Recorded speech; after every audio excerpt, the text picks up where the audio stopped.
copain Jack Burton, il regarde l'orage bien droit dans les yeux et il lui dit: T'es si tocard que tu passerais pour un chef-d'œuvre de l'art moderne. Madame, je n'écrirai rien sur ce film, c'est une merde. Merde. Ce sont les gars qui se prétendent normaux qui vous déçoivent. Les dingues, ça ne fait jamais peur.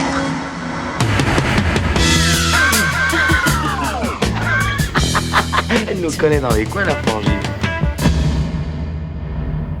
Salut, c'est Clémence. Bienvenue dans Sale Temps pour un film, le podcast qui fait la pluie et le beau temps sur le cinéma. Tous les mercredis, on se retrouve pour vous parler de la sortie de la semaine. Ici, soyez prévenus, on spoile copieusement, mais c'est pour mieux analyser en détail les films dont on parle. Si vous voulez éviter de vous faire spoiler, allez d'abord voir le film et revenez ensuite nous écouter. À m'écouter cette semaine, une équipe tout-terrain. Ils ont enfilé leur harnais, chaussé leurs crampons, accroché leurs mousquetons et sont prêts à attaquer ce podcast par la face nord. J'ai le plaisir de retrouver Julien. Salut Clémence. Pierrick. Salut Clémence. Et Arnaud. Salut Clémence. Premier de cordée à la technique, il assure des montagnes de montage sans filet. Bonjour Alain. Bonjour. Et on dit merci à Latex pour l'habillage sonore. On ne le dira jamais assez, cette émission existe grâce à toutes les auditrices et les auditeurs qui nous soutiennent. Merci à vous pour continuer à développer d'autres programmes originaux, intéressants et indépendants. On a besoin de sous. Si vous aussi vous voulez nous aider à grandir, n'attendez plus. Rendez-vous sur patreon.com ou tipeee.com, mot-clé Capture Mag. Cette semaine, direction le toit du monde. On vous parle du Sommet des Dieux, un film d'animation franco-luxembourgeois qui a marqué l'année 2021. On y suit Fukamachi Makoto, photographe pour un magazine de montagne. Un jour, alors qu'il est en reportage à Katmandou, sa route croise brièvement celle d'Abou Joji, alpiniste de talent que tout le monde pensait disparu. À partir de là, le reporter n'a plus qu'une idée en tête, reconstituer son parcours entre Japon, France et Népal et le retrouver. Son enquête le mènera au pied de l'Everest. Le Sommet des Dieux, c'est tout d'abord un roman du grand auteur japonais Baku Yumemakura, roman adapté en manga par Jiro Taniguchi au début des années 2000, une adaptation couronnée de succès jusqu'en France, où elle est récompensée par un prix du dessin au Festival d'Angoulême 2005. Pour cette version animée, coproduite par le studio Folivari et Julian Film, c'est Patrick Imbert qui est en charge de la réalisation. Après avoir assuré la supervision de l'animation sur différents longs métrages, dont Ernest et Célestine, il réalise Le Grand Méchant Renard et autres contes avec son complice Benjamin Renner en 2017. Il signe ici son premier long en solo. Sélectionné dans la section Je n'invente rien, cinéma de la plage au Festival de Cannes, l'année dernière, Le Sommet des Dieux vient de recevoir le prix du meilleur film d'animation des Lumières 2022. Il est disponible en DVD, Blu-ray et sur toutes les plateformes de VOD depuis le 2 février. Alors, quand on est tout en haut de ce sommet, c'est quoi la météo ? Un beau ciel bleu bien glacial. Froid, sec. Ouais, moi j'allais dire une neige rafraîchissante. Il y en a un qui s'est pas préparé. Non, moi je suis assez d'accord avec Julien là. J'aime bien, c'est en altitude, le ciel bleu, il fait bien froid, ouais, et le ciel est bleu avec le soleil. Profond, tu vois. Et il y a le soleil qui vous éblouit un petit peu. On aime bien le bleu bien profond avec Voilà. Arnaud. Voilà. Très bien, vous allez nous expliquer plus en détail pourquoi. Donc bon, plutôt carton plein pour ce Sommet des Dieux. Bah, je commence. Allez, vas-y, lance-toi. Non, alors j'étais très surpris parce que j'ai raté le film en salle, donc voilà, je suis content de l'avoir rattrapé. Mais surtout, c'est assez rare quand même des films d'animation français de cette qualité-là, avec une telle audace et avec un... parce qu'on sait que c'est pas simple à monter comme projet, déjà en termes de production. Clairement, je crois qu'ils ont mis 6-7 ans pour monter le projet. Et puis ensuite, faut adapter quand même un monument, quoi. Donc, pas évident. Le film fait 1h30. Je trouve que la narration d'un manga, c'est quand même très particulier. Et la narration d'un manga de Taniguchi, c'est encore plus particulier. Et je trouve que le film est une réussite à tous les niveaux. Moi, je me suis même replongé ce matin dans le manga pour voir un peu comment ils avaient raccourci des scènes... pour des raccourcis scénaristiques pour adapter le film, et je trouve que c'est vraiment une réussite brillante. Enfin, les gars qui ont écrit ça sont vraiment très très bons. Et puis après, il y a la qualité de l'animation qui, on sent, au début, j'avais un peu peur, c'est un peu fragile. On a l'impression que c'est un peu fragile. Et en fait, je trouve que ça correspond tout à fait au manga et au style. Je trouve qu'ils ont un caractère design qui est brillantissime. On sait tout de suite qui est qui. Les motivations sont très bien expliquées. Et je trouve que physiquement, les personnages sont hyper bien incarnés, enfin hyper bien croqués, etc. Voilà, donc je trouve que c'est une vraie réussite. Et puis l'histoire est magnifique, hein, donc on se laisse emporter avec grand plaisir tout au long de ce film. Avec plein de mystères, plein de questions, des évolutions de personnages, des surprises, des rebondissements. Voilà, moi je trouve que c'est 1h30 qui passe à la vitesse de la lumière et on aimerait avoir des films d'animation de cette qualité-là en France plus souvent. Drop the mic. Ouais, d'autant plus que c'est quand même, il faut dire ce que c'est un petit peu que l'œuvre originale de Jiro Taniguchi. C'est quand même une BD très longue. Hein, 1500 pages. Ouais, j'allais dire 1000 pages, mais bon, je sais pas. C'est Wikipédia. Ouais. Et donc, c'est ce que je me souviens, je crois qu'il y avait 5 tomes. Hein. Ouais. Donc, effectivement, ils ont bien sabré dedans, quoi. Ils ont coupé toutes les intrigues secondaires, en fait. Les intrigues secondaires, ouais, notamment, il y avait par exemple, à un moment, une sorte d'intrigue secondaire un peu mafieuse, quoi, tu vois, quoi, qui conférait un petit peu un côté polar au truc, quoi. Il faut dire qu'après, Jiro Taniguchi, c'est quelqu'un qui vient de là à la base.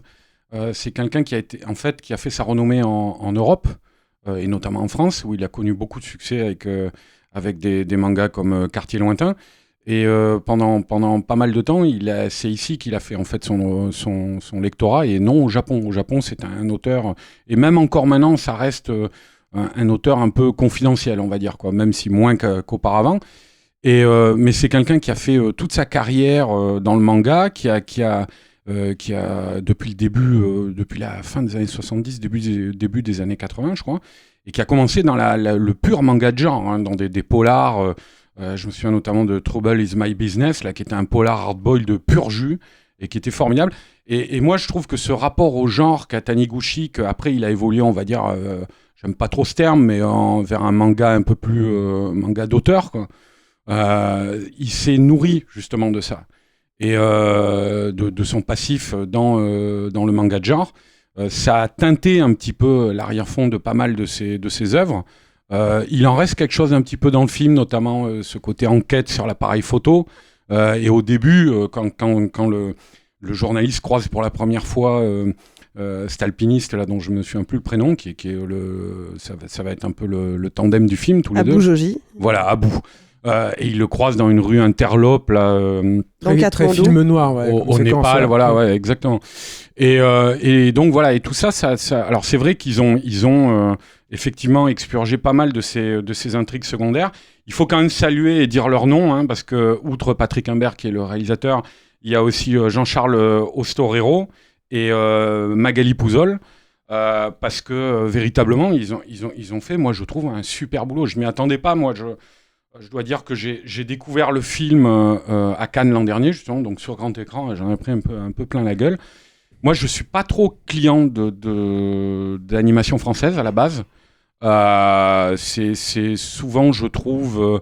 alors, c'est-à-dire, il y a un peu deux branches, quoi. C'est-à-dire, il y a l'animation pour enfants, de laquelle vient Fabrice Imbert, justement, avec des films comme Ernest et Célestine, dont tu as parlé. Et puis après, il y a ce qu'on va dire un peu une sorte d'animation de festival, quoi. Voilà, des trucs comme... je sais qu'il avait une très bonne presse, mais moi, j'avais pas du tout aimé J'ai tué mon corps, hein. Non, j'ai perdu mon corps, pardon. Hein. J'ai perdu mon corps. Et c'est... En fait, moi, je peine à trouver, dans l'animation française, quelque chose de grand public, d'ambitieux.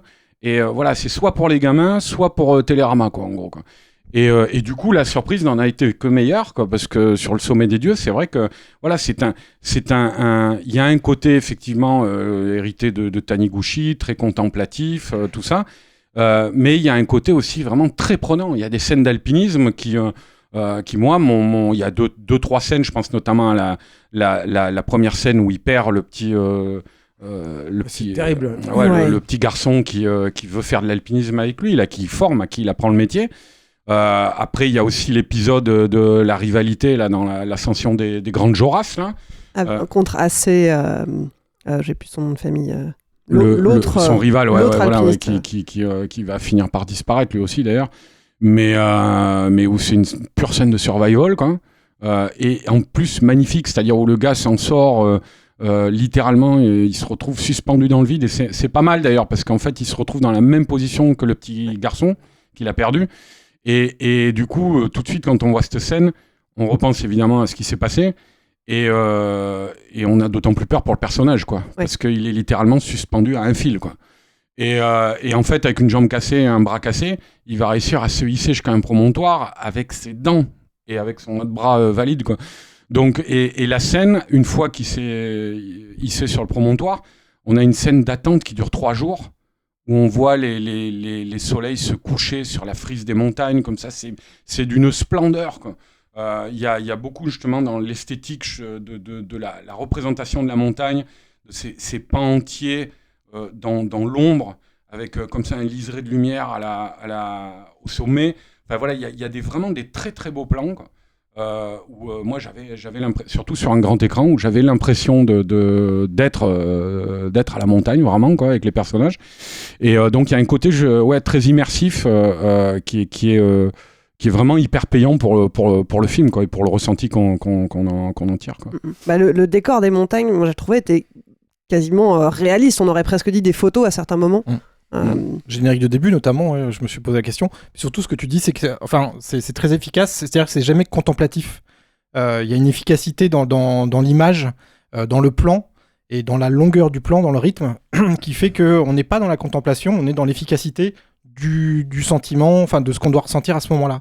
Et c'est une gageure, parce que franchement, sur un film comme ça aurait été assez facile justement d'être trop dans le contemplatif. Ouais, et de faire durer des scènes qui n'avaient pas forcément besoin de l'être, quoi. C'est vrai que c'est très réaliste et que tu as des moments, tu as des textures comme ça qui paraissent presque photographiques, quoi. Mais après, il s'autorise aussi des moments un peu plus, on va dire, impressionnistes, quoi. Je pense à ces plans notamment où tu as sous un ciel étoilé, la montagne sombre de nuit, et puis une petite tente allumée au milieu, juste un petit dôme de lumière comme ça. Et puis après, il y a carrément la scène où à la fin, il bascule dans des visions fantastiques, quoi, où il est en train de perdre la raison, là, le photographe, quoi. Il est bloqué, il est engourdi par le froid, le manque d'oxygène, tout ça.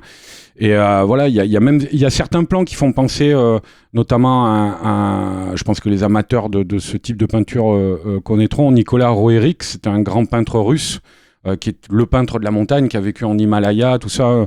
Bon, les fantasticophiles connaissent aussi, parce que c'est quelqu'un qui a eu affaire à pas mal de tripes ésotériques, qui est cité dans les montagnes hallucinées de Lovecraft, tout ça, quoi.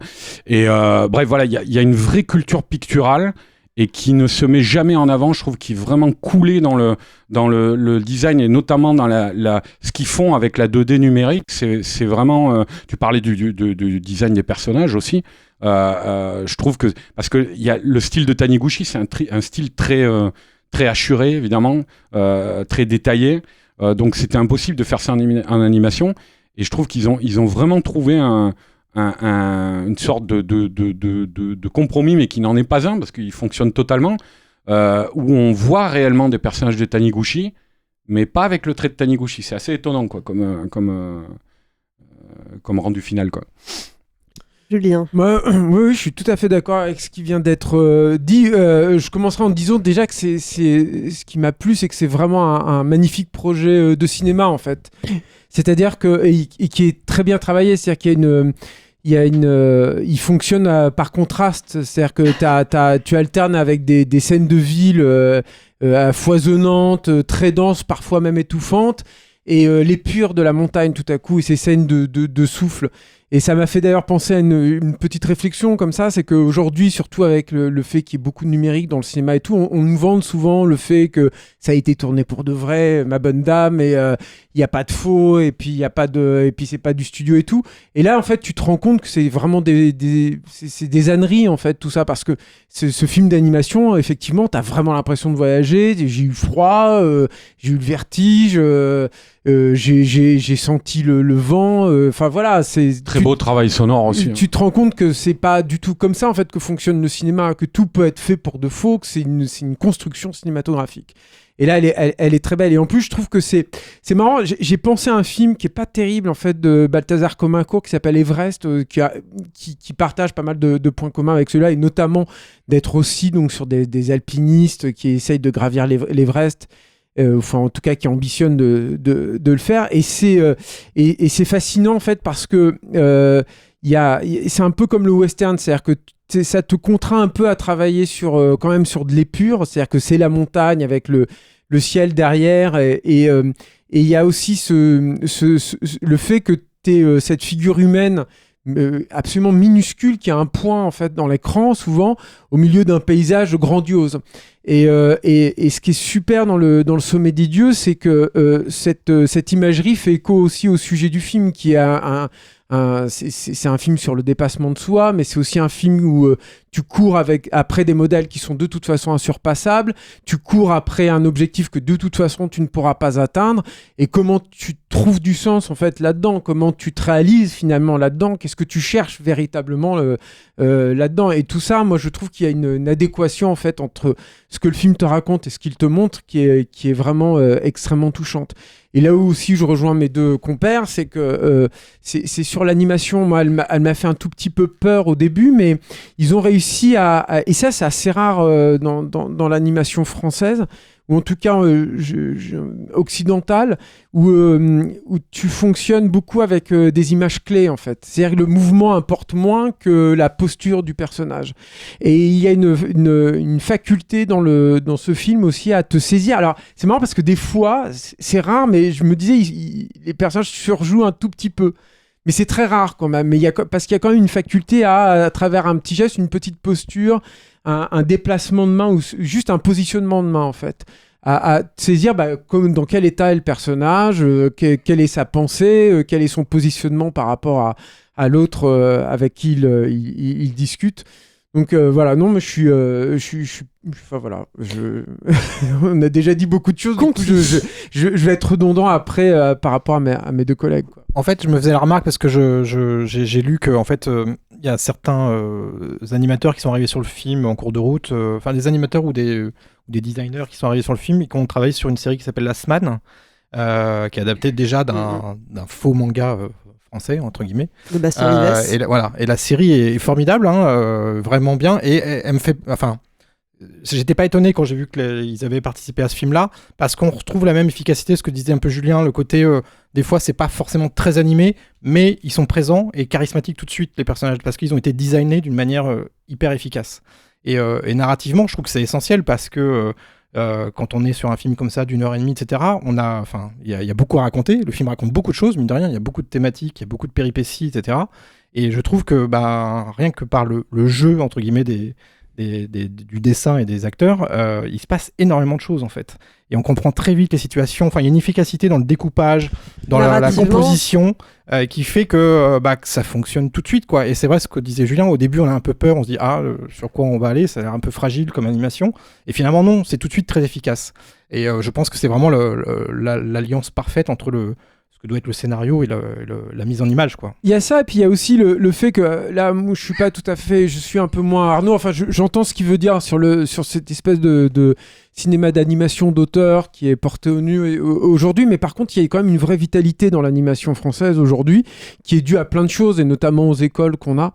Et il y a totalement. Et on est les seuls aussi, on est là, dans l'industrie en fait de l'animation, à avoir une telle amplitude en fait dans le champ en fait des films qui sont proposés. C'est-à-dire que voir à quelques mois d'intervalle un film comme Princesse Dragon là, qui est sorti il y a pas très longtemps, qui malheureusement fonctionne pas du tout en salle, et le Sommet des Dieux, c'est assez fascinant parce que tu te rends compte que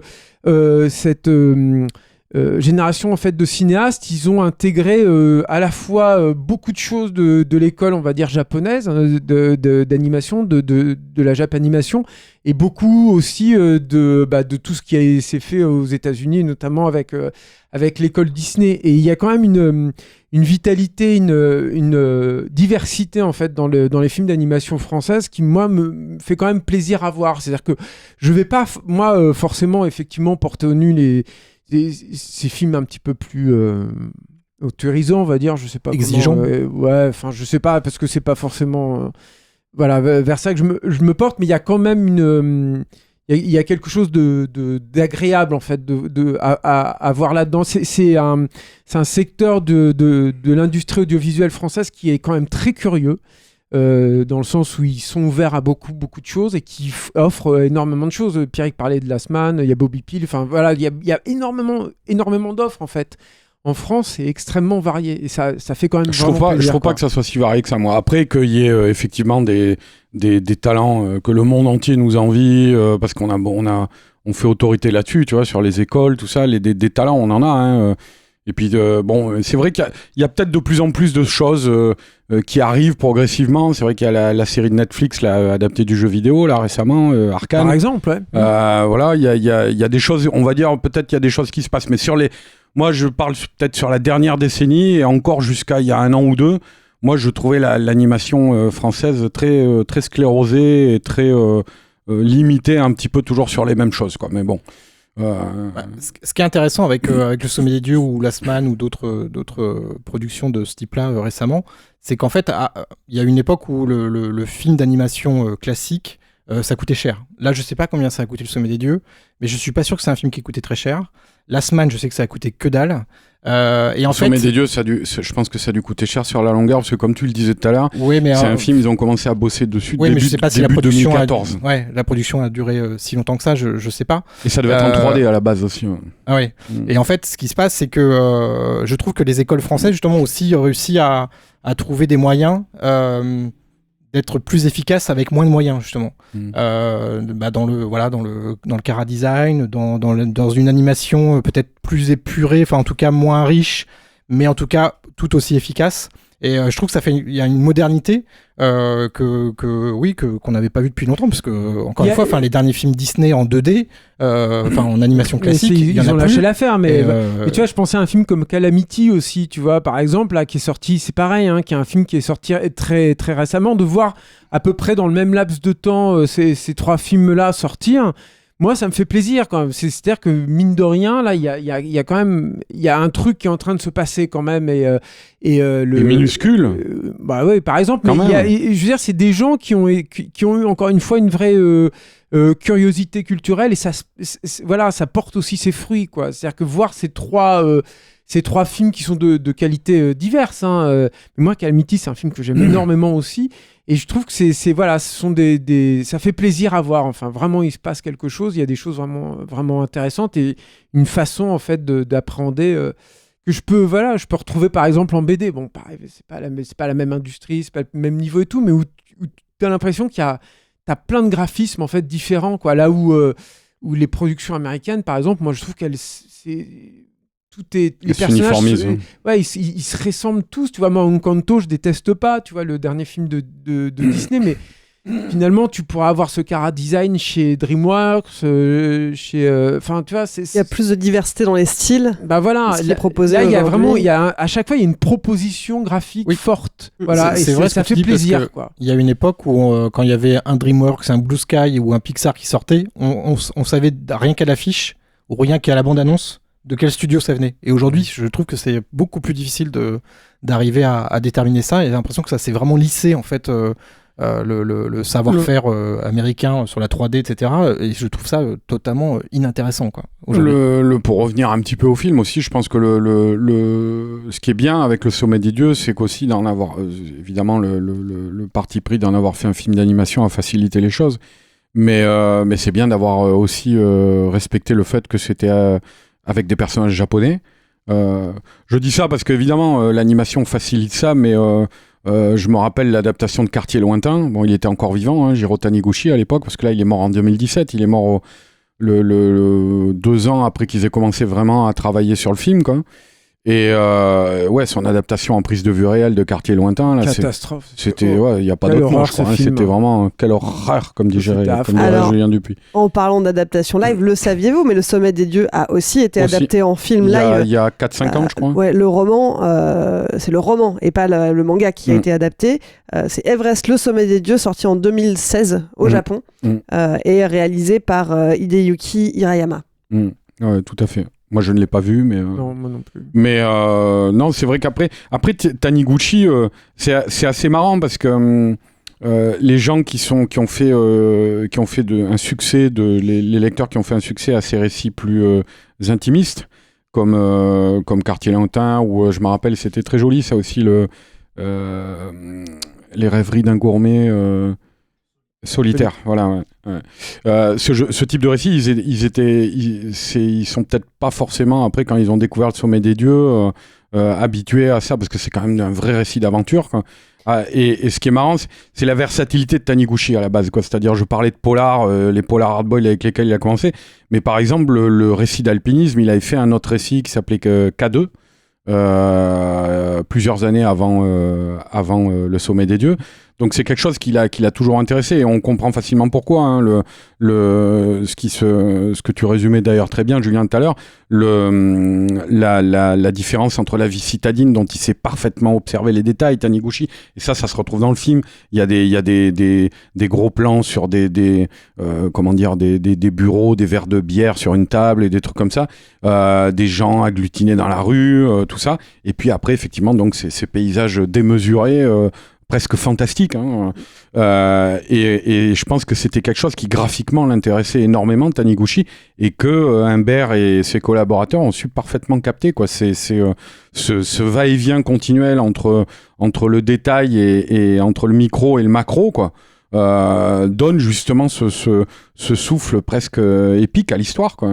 Et puis il faut savoir aussi que pour préparer le film, l'équipe s'est entretenue avec des alpinistes de profession, dont Vincent Vachette, un summiteur. Les summiteurs, c'est le surnom des personnes qui sont allées jusqu'en haut de l'ascension de l'Everest, qui ont atteint le sommet.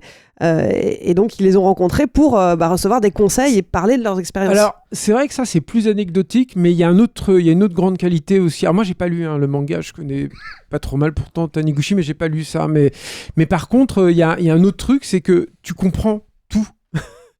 Oui. C'est pas simple en fait le système des cordages et tout, mais tu comprends en fait comment ça fonctionne tout de suite. C'est très lisible. Ouais, tout de suite tu comprends que s'il utilise tel ou tel outil, tel ou tel, ça va s'accrocher comme ça et qu'il y a tel danger. C'est-à-dire il le fait dans l'action. Ouais, c'est-à-dire par exemple quand le gamin est suspendu au-dessous de lui, tu comprends que comme la corde est en train de céder, il est obligé de créer 2 rappels sur les côtés pour pouvoir mais même comment tu peux visser en fait ça, certains, quand le photographe commence à grimper et qu'à un moment il se retrouve avec des crampes, etc. à cause du froid et tout, c'est hyper bien retranscrit. Alors qu'effectivement c'est pas quelque chose qu'on connaît, quoi. Moi j'y connais rien, non plus, je connais Everest, j'ai pas fait récemment. Non mais je connais pas du tout moi le matos qu'ils utilisent et tout, et j'étais jamais perdu en fait. Je me disais ah oui, là il faut utiliser effectivement ce truc là, bon, tu vois, mais je comprenais intuitivement. Ça a l'air bête, hein, mais je me suis pas posé la question, et à la fin je me suis dit ah, putain il a réussi aussi ça, quoi. C'est-à-dire qu'il a réussi à m'expliquer les trucs. T'as pas une scène d'exposition où il y a un mec avant de monter, il dit alors si t'es là, faudra que tu utilises ça et ça et ça. Non, pas du tout en fait. C'est sur le moment et tu comprends intuitivement. Bah, c'est pas intuitif, hein, c'est la narration visuelle qui fait ça, le découpage, la valeur de cadre et tout. Mais tu comprends tout à fait en fait comment ça fonctionne. Ça, c'est pas rien, mine de rien. J'en parlais tout à l'heure, mais c'est vrai qu'il y a un travail sur le design sonore qui est, je trouve, là aussi assez rare, hein, dans l'animation française, dans un long métrage de ce type-là. Je crois que c'est à peu près la dernière demi-heure, les 30-40 dernières minutes. C'est l'ascension de l'Everest, quoi. Ouais. Avec les 2 personnages qui se suivent, il y a très très peu de dialogue, à part un peu l'attente la nuit là, quand ils s'arrêtent, quoi. Ils échangent 3 mots, mais tout le reste c'est du silence, c'est des pas dans la neige, c'est du crissement de crampons dans la paroi, c'est des bruits de piolets qui s'enfoncent dans la glace. Ça n'est que ça quasiment. Et il y a une véritable. Enfin, on a presque l'impression d'y être parce que c'est un univers de bruit essentiellement et de silence. Et où les bruits prennent une importance qu'ils n'ont pas dans un environnement normal, quoi, couvert de bruit, quoi. Donc c'est non, moi j'ai particulièrement apprécié ça, et je trouve que ça prend toujours une expressivité quand on n'a plus, c'est plus rare dans l'animation justement. On a l'impression qu'il faut toujours faire du bruit et faire des sons. C'est peut-être plus courant dans la prise de vue réelle, mais en fait quand on a une coupure de son comme ça, quoi, avec des sons choisis et très rares.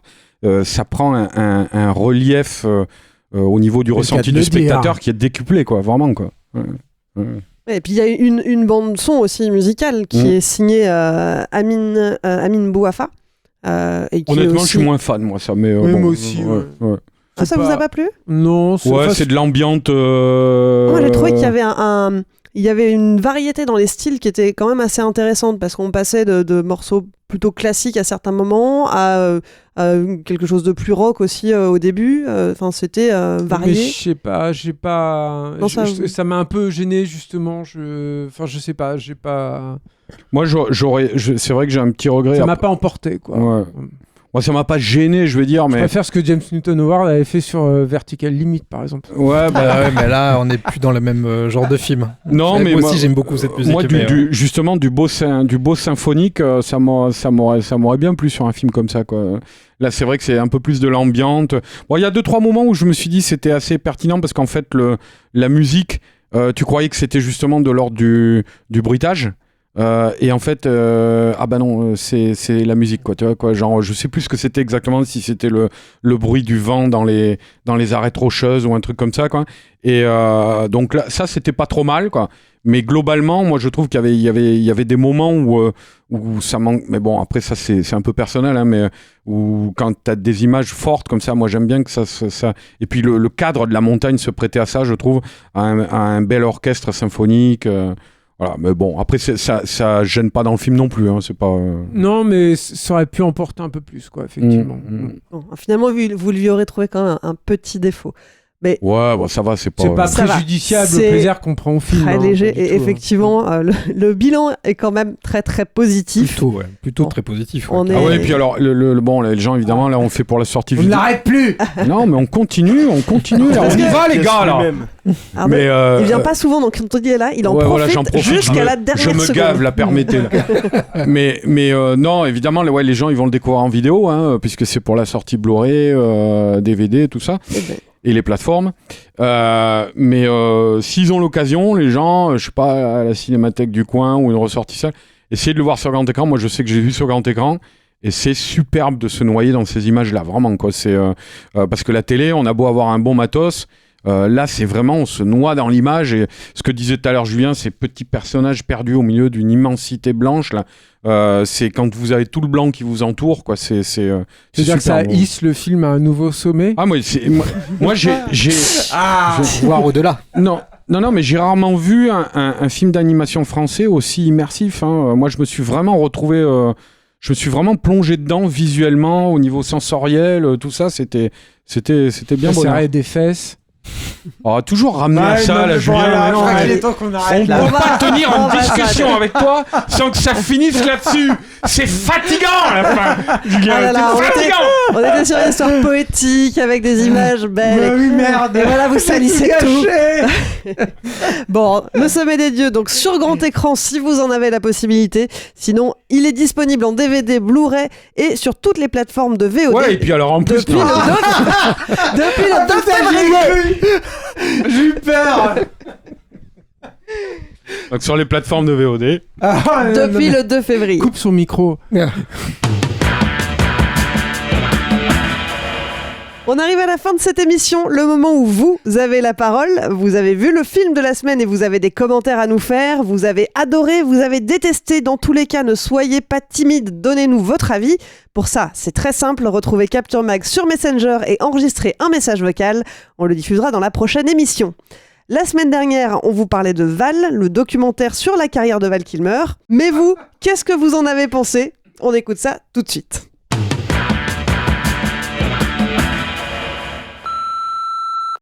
Salut Capture Mag, c'est Jérôme. Je suis pas trop d'accord avec vous sur l'avis que vous avez donné sur Val. Je rejoins plutôt l'avis de Julien et je trouve que dommage que Kilmer soit jamais passé à la réalisation. Alors forcément, il passe sous silence ses excès, les raisons de son divorce, toutes les boosts qu'il a sorties en DVD. Forcément, c'est quand même bizarre de voir son attitude avant un enterrement ou faire toutes ces blagues douteuses. Mais en réfléchissant, ça reste un acteur hollywoodien qui reste soucieux de son image. Donc on n'est pas dans du Eastwood ou du Stallone, mais j'ai trouvé le film extrêmement touchant. Merci encore pour toutes vos analyses, c'est vraiment super, continuez comme ça.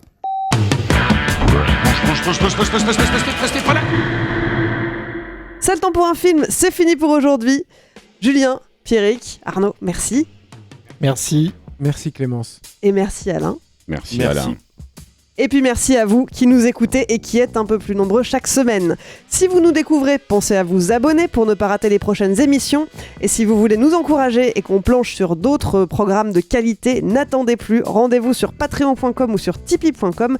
Mot-clé Capture Mag, c'est grâce à vous qu'on continuera à grandir et qu'on restera indépendant. Enfin, pour nous soutenir, vous pouvez aussi nous aider à nous faire connaître.